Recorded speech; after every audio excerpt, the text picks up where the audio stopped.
మన Indian company own manufacturing ఉంది, own R&D ఉంది.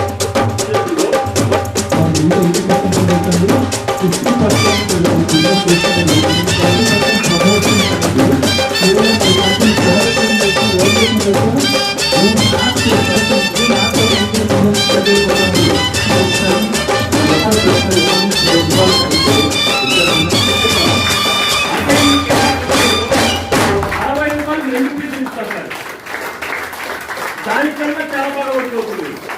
నేను వాడాను, ఎందుకంటే నాకు ఈ అలర్జీ ప్రాబ్లం ఉంది, దానికోసం వాడాను. అందుకోసం నేను దీంట్లో కంపెనీ జాయిన్ కావడానికి కూడా పెద్ద రీజన్ అదే.